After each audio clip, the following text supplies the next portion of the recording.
is the smartest thing I ever heard. Always begin with the end in mind. Begin with the end in mind. So we're doing that today. We Explain. are. Yeah. Well, the title of our Facebook Live is How to Get in More Doors. Because as you know, in the program, the assignment is get in 2 doors a week. Right.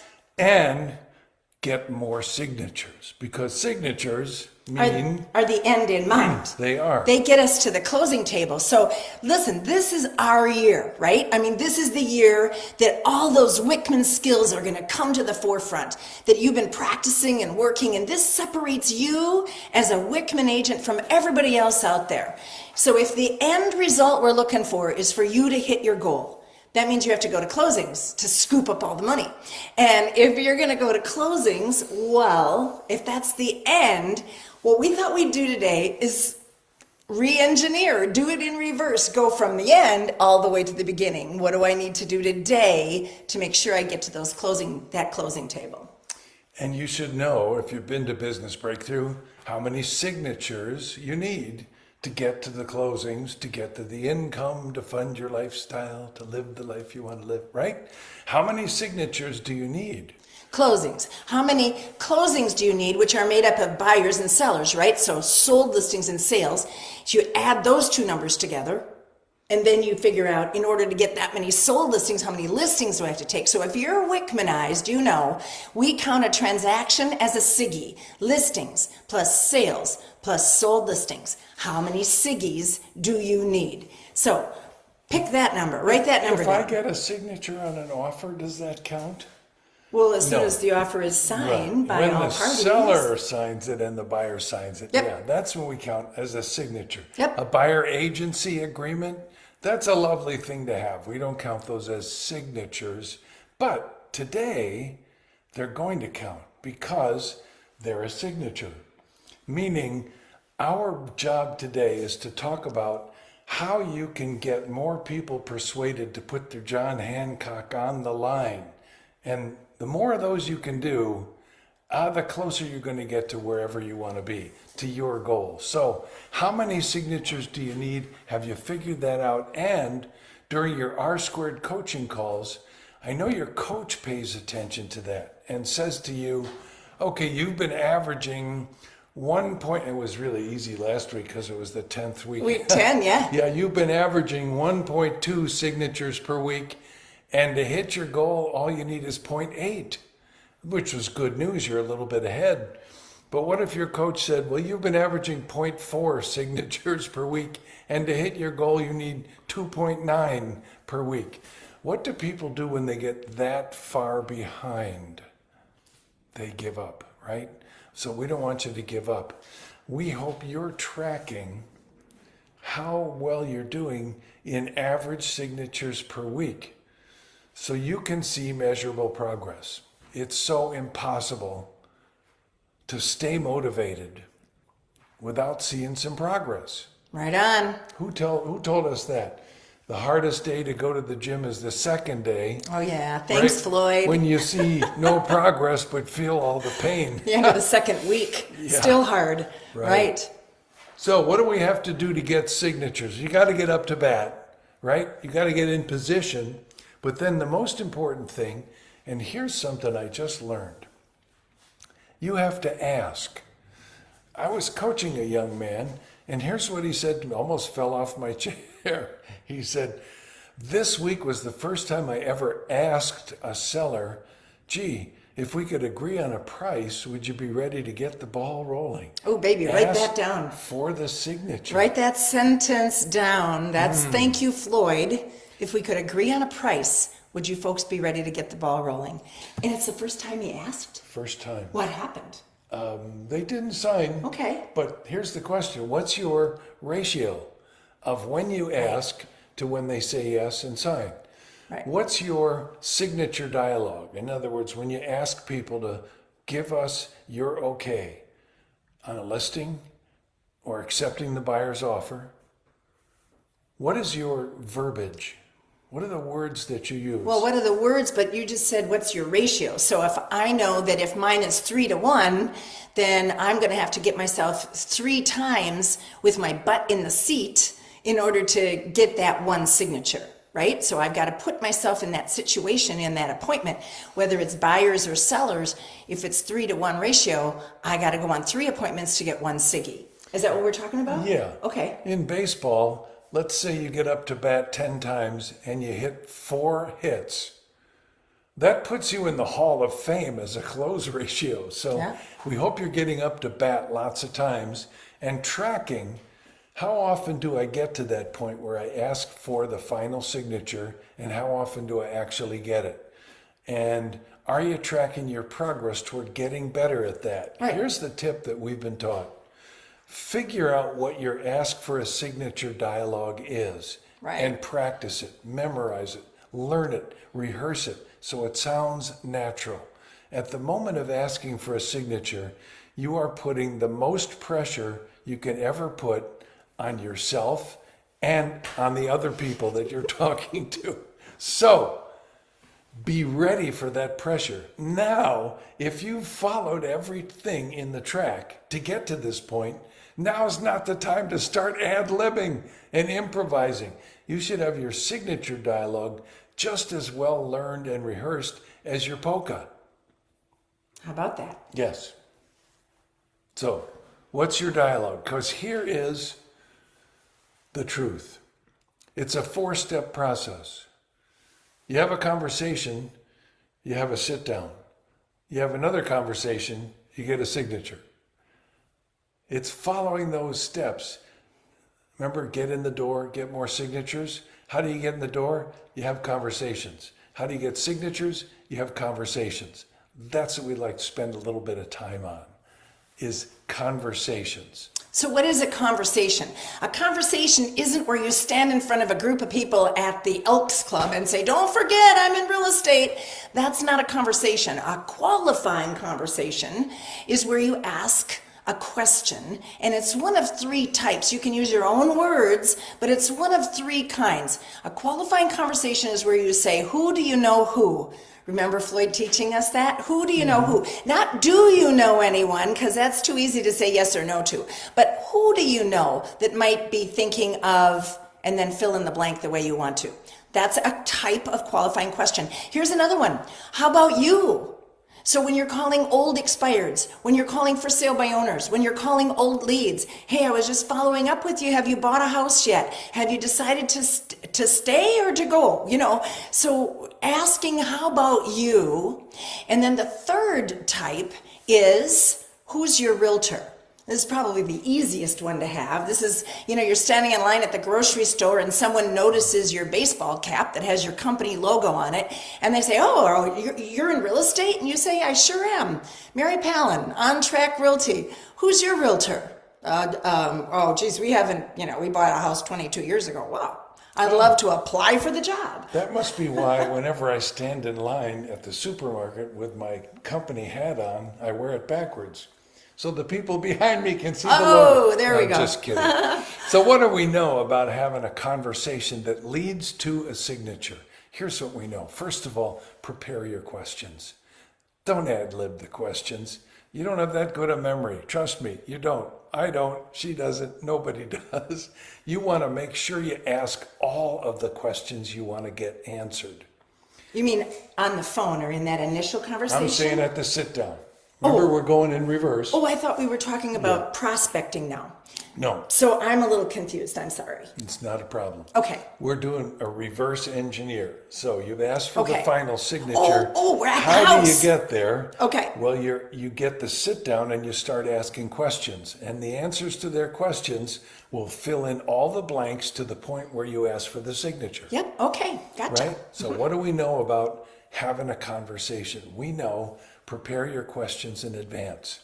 We know print them out and take them with you because you're going to write on them. Now, you might have them on a Remarkable 2 or some other digital media that you can typewriter on, keyboard on. Keyboard. Yeah. But what makes the most sense and has the most visual impact is having a pen, having a sheet of paper with pre-printed questions and setting them all aside so you can see them, they can see them, and you ask them in a personal way, in a conversational way, not in a way like I'm filling out this form. And you listen. I mean, that's really the final key, is you listen to their answers and you probe based on what you heard, and then you summarize. And as Michael likes to say, that's when you slide that piece of paper over and say, pick the pen up and say, that sounds important. Let me make a note of it. all right. That act of summarizing, pausing, picking up the pen, making a note, letting them know that what they have said to you is so important you don't want to forget it, is how you show people that you care about what matters to them. Oh, that's for sure. And what have we been taught? People don't care what you know until they know that you care. And caring about what they care about is what caring about is all about. All right, so that we don't run into, a 30-minute, because there's lots of Wickman stuff here, right, that hopefully you've learned. Let's do that Charlie Munger thing and move backwards. So before you can ask those questions, you have to take control. Okay. You have to get in the door and get to the table and take control. Mm-hmm. What's your dialogue for doing that? You will know the answer to this. Write it down, POCA, preview of coming attractions, aka the Safe Island Technique. You've all heard it. The POCA. The POCA. That's right. So if you don't know what that is, get a hold of your Floyd Wickman trainer or a buddy and have them role play with you. Have them try that out. Have them teach that tool to you. It is the ultimate way of getting in control. But before we can do that, we have to get to the house. We have to land the appointment. We have to get invited over. Right? How do you get invited over? You have to offer something of value, something of interest to them. Right. And how would you know what to offer except by asking questions? Right. Having a conversation on the phone. That's maybe the skill that a lot of people fall apart on, is that skill of inviting conversation with prospects on the phone. Yeah, and anticipating hesitation. That's session 2 from the live program. Man, if you get a chance to do a live program, session 2, or if there's one in your town or something, you could pop into session 2, because it's the place where you learn how to handle that. You want to book the appointment, schedule the sit down, come on over and show them what their home is worth, or show them how you can put just as much money in their pocket if they hire you as if they do it on their own. And invariably, you're going to run into some hesitation. So practicing how to handle those hesitations so that you end up hanging up the phone with a time and a date.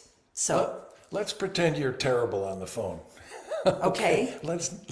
I'm not pointing any fingers, but let's pretend you might be, on occasion, less than skillful. All right. On the phone, inviting a conversation and asking questions. What could possibly be the number one problem?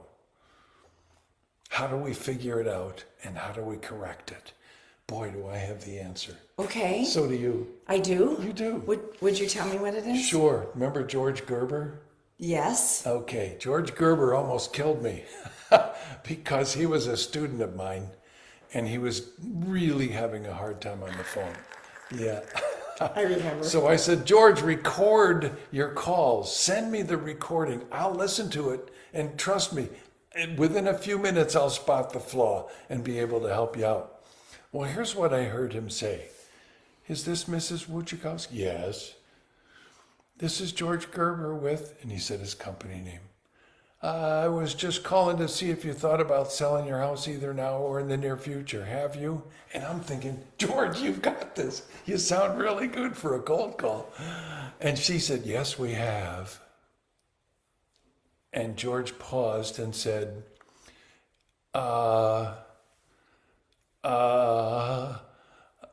you sure? That's when I almost drove off the road. George, no. Ask some better questions than are you sure? You know what they are. They're open questions. Who, what, when, where, why, which, how. When you're not used to getting a yes, you can be knocked off your horse. Right. So maybe recording yourself as the dialogue is the little technique there that would help you the most. And here's the way we've been taught to fix what's on the phone, what's wrong on the phone, is record one conversation. You don't even need to hear their side of it, just your side. Record one conversation, open up your notebook, listen to it with a real objective viewpoint, and spot the flaw. And even if you don't, record a second conversation.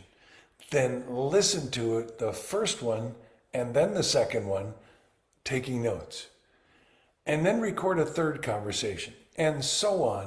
And folks, by the time you get to the fifth conversation, you will have spotted the flaw and be able to fix it. It happened to me 2 weeks ago. One of my students in coaching was not having a good time on the phone. And I said, well, could you record some calls? And he said, I record all my calls. I said, well, this will be easy. I want you to listen to at least 5, do 1, then 1 and 2, then 1, 2 and 3, and 1, 2, 3, 4. And the next week, as I was talking to him, he said, I discovered I'm talking too much. I'm not giving them airtime, letting them talk, asking questions to invite conversation. And sometimes you discover you're not staying on track. You thought that you asked more than once, but you didn't. You thought that you were, staying on track in the Wickman system, but you weren't. So we kind of deceive ourselves sometimes. But let's back it up another step then. How do you get the opportunity to actually ask questions on the phone? You have to dial. Oh, okay. I have to make calls. I'd like to share a truth with you. We did some research into the last 13 years of R-squared coaching into the most successful people and compared them to the least successful people. Guess what we found out? Go ahead, tell them, Mary. No, you tell them. Okay. Because you know the numbers. The most successful people make twice as many calls as the least successful people. And that means they have twice as many conversations. And right now, because there are so many places in our countries that are experiencing a shift in the market, a change, seismic change in some places, we're seeing our R-squared students double down on their conversations. Shout out to Richard Parabeck and Robert Cackett, who are holding each other accountable and stretching each week for 30 conversations. Pretty cool. You've got some people in your Shannon teams there. Gadwa, you want to talk to a Shout out calm Shannon. monster? Oh my gosh, Shannon's a dial-in monster, and Bob Persisepi as well. And Michelle Rizzo. Oh, yeah. Isn't she making just a ton of calls? Much more than normal. You got to have more conversations in this kind of market. And in this time of year, it'll feed you later. So don't let up pushing on the gas. And by the way, most of those people, if not all of them, are using the 590-10 system to get themselves to actually make more of those calls. It's a brilliant system. All it requires is one partner. You could do 2, 3, 4, 5 people even at the same time. Mark T said... Mark Tesselin, shout out. 590-10 has reignited my passion for talking to people. He's gone from 10 a week to 20, sometimes more than that. And, Mark is really effective and efficient with his calls. So for him to do that, that's awesome. Yeah. So you don't have to do it alone. That's what R-squared is about. And you can use this Facebook page, it's a page, right? Yeah. So you can say, I need a 590-10 partner. Hey, I want to prospect on Tuesdays at 10 a.m. Eastern. Who's with me? You can invite people, find people, talk to your real estate coach, talk to one of us and say, who do you know that's got a group? I want to be part of that. So how do you get in more doors and get more signatures? It begins with, let's dial a little more. Let's have some more conversations so I can ask questions and invite that conversation and get invited over and get in the door and get to the sit down and take control and then take out my prepared questions so that it informs the rest of my presentation time with them. And that gets me to the very end where I get to ask for the signature. Thank you, Charlie Munger. Begin with the end in mind. Thanks, everybody. Thank you, Mary. Thank you.